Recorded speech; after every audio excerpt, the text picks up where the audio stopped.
Hey guys, it's me, Brett. I just wanted to shoot a quick video today.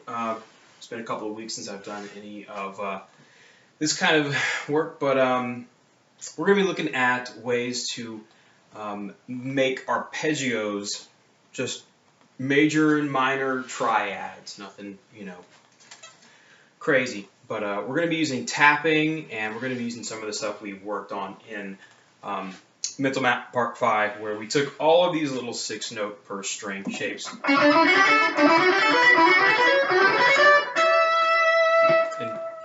crept up the neck with those. Alright, so without further ado, we're going to be in the key of C, starting here on the first string, 8th fret.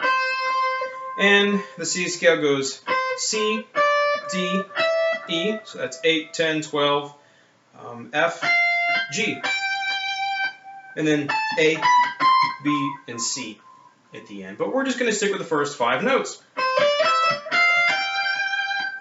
And we're just going to play every other note. So that would be C, E, and G.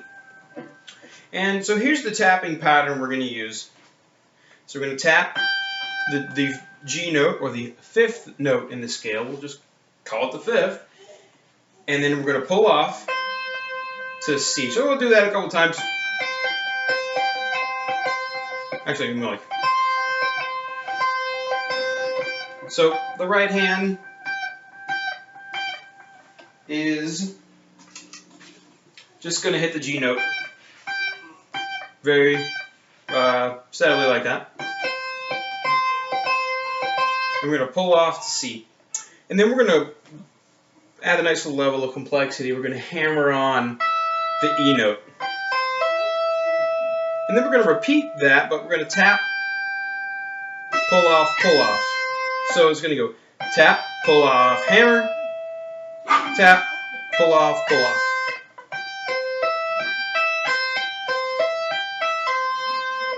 And I'm using the word pull off after the tap, because if you don't, you just get what we're after is a real strong note coming out of that. So we'll do it a few times, just nice and slow. Right hand's doing this. The left hand.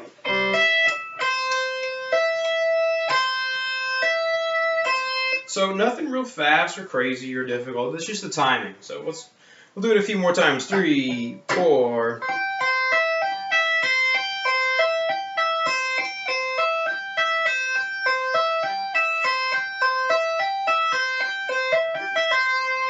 And even as I bring this up to a pretty rapid speed,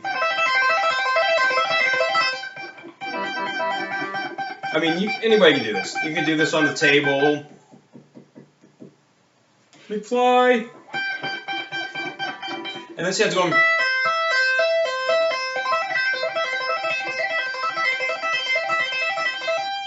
It's just a matter of timing everything out. So we have the root, the 3rd, and the 5th of C. Well, let's mix things up a little bit, and let's go to the 5 chord in the key of C, which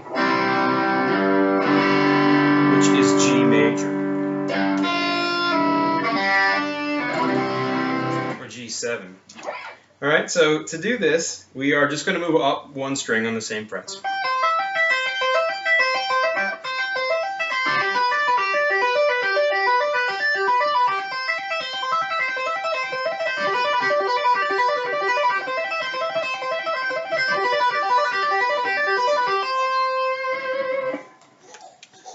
So, yeah, we can use this technique to play a bunch of notes really fast, and that's all fine and good. But really what I want to impress on you here is that we're going to use this to impart some musicality on things.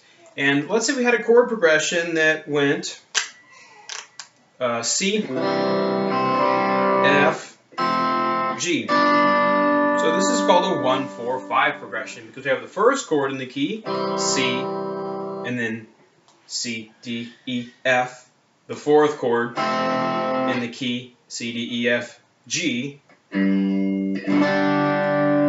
5th chord. And this has got to be the most common chord progression in history. So we already talked about where C was on the first string and where G was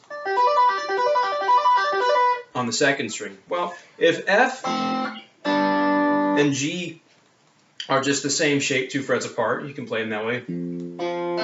So that's this bar chord and kind of the Hendrixy way of approaching this. So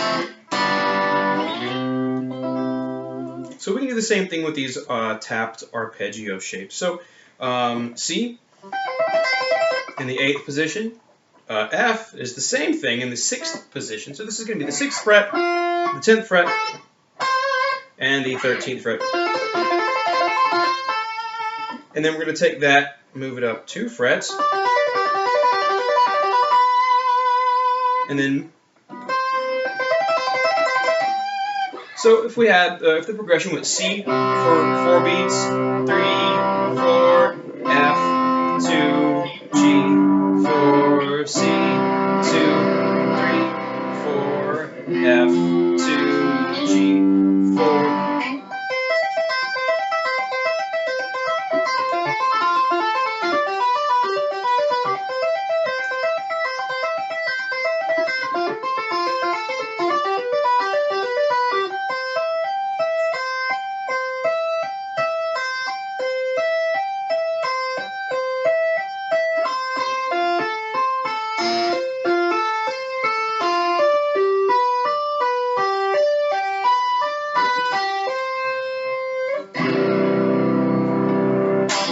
So, any chord progression we can really use a technique like this to work around. So, just another, for instance, let's say we had maybe a little bit more complicated. Maybe we were playing this C kind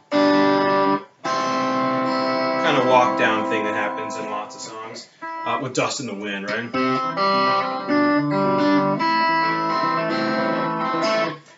But instead of this nice G over B chord, let's make it something nasty, like a B diminished. I like that better. Or we could bring it up 3 frets. And we have the same 4 notes just cycled through.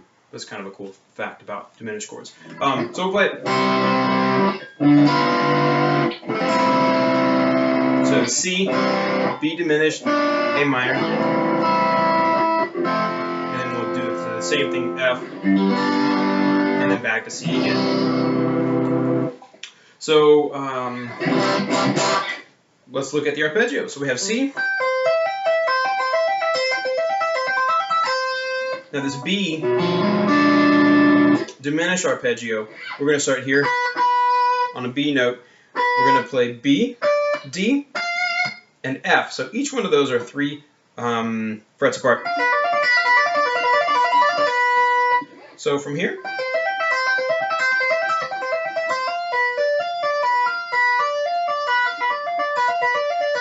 and then the A minor shape, we're going to play A, C, and E. Whereas the major shape would have this 4 fret stretch and a 3 fret stretch here. We're just going to kind of swap those out. And then we're going to play our F that we played a second ago. And then G. And it can repeat. So the whole thing is going to sound like this.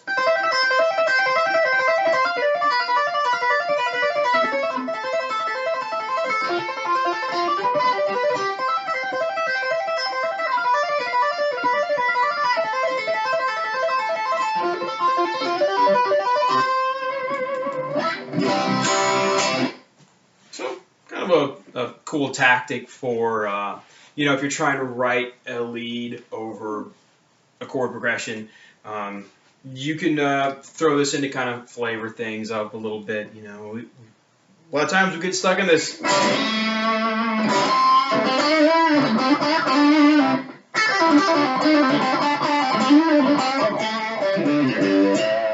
pentatonic stuff, which is cool. But sometimes maybe we want to spice it up a little bit, And you can throw this stuff in with your bluesy kind of pentatonic stuff too.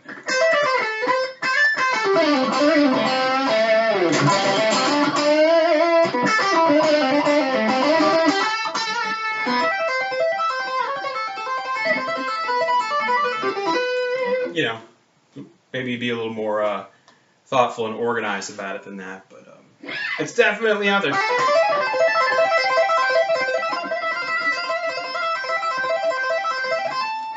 So what I'm doing here is I'm taking that same C triad, and I'm just moving the high note around. So replacing the 5th with the 4th or the 11th, this gives us that kind of I don't know, like a major 11th sound. Or I can grab the 6th, or maybe the natural 7th to get a major 7th sound, or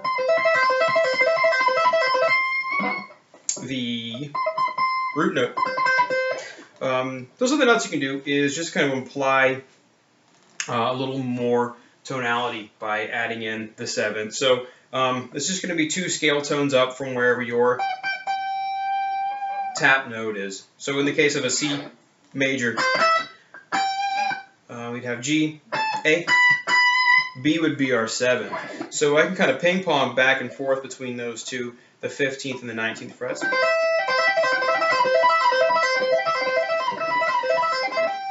If we wanted to be real fancy about it, we could just kind of, you know, do the Stanley Jordan or Jennifer Batten thing, which I'm not very good at. Just kind of, you know, using different fingers on the same hand, and that's kind of in the name of efficiency. Not using any one finger or pick stroke or anything like that. Too many times in rapid succession. That way, nothing really has to work that hard, but you get a whole bunch of stuff done. If you get a chance, check out a guy named Marshall Harrison on YouTube. He's probably, I don't know, he might be one of the greatest guitar players, technically speaking, on the planet right now, and he is the king of this. Him and another guy, Daryl Gable, who I think Marshall's in Houston, Daryl's in Pensacola or something like that. I would love to take some lessons with those guys sometime.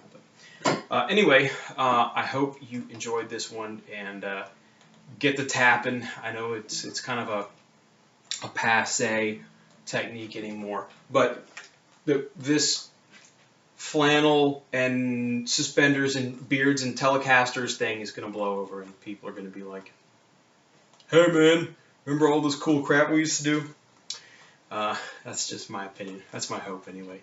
Anyway, not to offend anybody. But if you have any questions, leave a comment down below, and I'll see you again soon. Thanks.